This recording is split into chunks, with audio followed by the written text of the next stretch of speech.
Hello बच्चों, चलिए देखते हैं ये प्रश्न। एक 3x3 कोटि के सारणिक के अवयव या तो -1 या 1 है। इस प्रकार सारणिकों की संख्या 2 की घात 9 बराबर 512 है। एक या -1 अवयव वाले 3x3 कोटि के सारणिक को ऋणात्मक विशेष सारणिक कहते हैं। यदि किसी पंक्ति या स्तंभ के अवयवों का गुणनफल -1 हो, जैसे कि ये एक सारणिक दी गई है, विशेष ऋणात्मक सारणिक है। n क्रॉस n कोटि के ऋणात्मक विशेष सारणिक की संख्या होगी। इसका पहला विकल्प है 2 की घात n-1, दूसरा विकल्प है 2 की घात n-1 का वर्ग, तीसरा विकल्प है 13n² - 37n + 26/2 और चौथा विकल्प है 2 की घात n। इस प्रश्न को हल करने के लिए हम इसकी मुख्य अवधारणा देख लेते हैं। देखिए, प्रश्न को यदि हम समझें तो यहाँ पे उन्होंने बात की गई है कि जो सारणिक होंगे उसमें 1 या -1 अवयव होंगे, ठीक है। और दूसरा कहा है कि इसके पंक्ति या स्तंभ के अवयवों का गुणनफल -1 होगा, जैसा कि यहाँ पे देख रहे हैं। इन तीनों की गुणा करेंगे तो -1 है, इन तीनों की, इन तीनों की, इन तीनों की, किसी भी पंक्ति या स्तंभ के अवयवों के गुणनफल -1 है। तो ऐसी सारणिक है ऋणात्मक विशेष सारणिक, और हमें n क्रॉस n कोटि के लिए बतानी है इन सारणिकों की संख्या।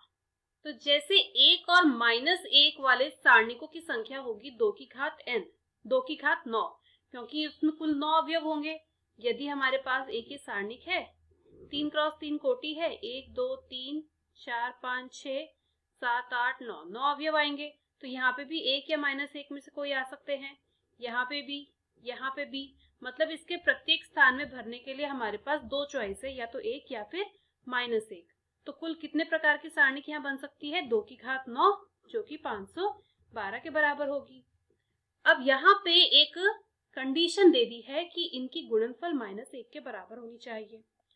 यदि हमारे पास पंक्ति में n अवयव है, ठीक है, n अवयव है, तो यहाँ पे कोई भी 2 भर सकते हैं, यहाँ पे भी 1 और -1 में से कोई भी 2 अवयव हम भर सकते हैं। तो n-1 तक तो हम कोई भी 2 अवयव भरेंगे। अब इन सबकी गुणा करके, इन सारे अवयवों की गुणा करके हमारे पास या तो प्लस का 1 आएगा या माइनस का 1 आएगा। यदि हमारे पास प्लस का 1 आएगा तो जो nवा पद होगा इसका, वो हमें -1 लेना होगा। और यदि इन सब की गुणा करके -1 आएगा तो nवा पद हम 1 लेंगे। मतलब ये जो nवा पद है ये हमारे पास फिक्स रहेगा, ये इनकी गुणनफल पे निर्भर करेगा। अगर +1 आया तो हम -1 लेंगे, -1 आया तो +1 लेंगे, है ना। तो अब अपने प्रश्न पर आते हैं, जहां पे हमें n गुणा n, जहां पे हमें n क्रॉस n कोटि के सारणिकों की संख्या बतानी है। तो इसकी पहली पंक्ति की बात करते हैं। यदि हम, कितनी संभावना आएगी? जैसा कि यहाँ पे बताया था, n-1 अवयव तक तो हम सब में 2 भर सकते हैं, तो मतलब 2 की घात n-1 हो जाएगी, और जो nवा पद होगा वो फिक्स होगा 1 के लिए, किसी भी एक अवयव के लिए। तो यह आएगी 2 की घात n-1। ऐसे ही दूसरी पंक्ति के लिए जब आप करेंगे तो ये भी 2 की घात n-1 आएगी। तीसरी पंक्ति के लिए भी ये 2 की घात n-1 आएगी। ऐसे चलते चलते n-1वीं पंक्ति के लिए संभावनाएं कितनी होगी? 2 की घात n-1। लेकिन जो nवीं पंक्ति होगी वो भी उस स्तंभ के सारे अवयवों के गुणनफल पर निर्भर करेगी, है ना। और आखिरी वाला पंक्ति का अवयव हम 1 या -1 उसके अनुसार लेंगे कि उनका गुणनफल +1 आ रहा है या -1।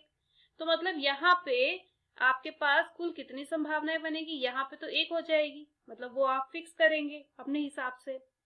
तो कुल कितने प्रकार के सारणिक बन सकती है? सारणिकों की संख्या बराबर होगी 2 की घात n-1, और इसकी भी घात फिर हम n-1 कर देंगे, क्योंकि ये स्तंभ के अनुसार भी हम लेंगे। तो ये हो जाएगी 2 की घात n-1 का वर्ग। तो यहाँ पे आपके पास कौन सा विकल्प आ रहा है? आप देख रहे हैं विकल्प बी में हमारे पास यही उत्तर है। तो आप कहेंगे अतः विकल्प बी सही उत्तर है। मैं आशा करती हूँ मुख्य अवधारणा की मदद से आपको इस प्रश्न का समझ आया होगा। धन्यवाद।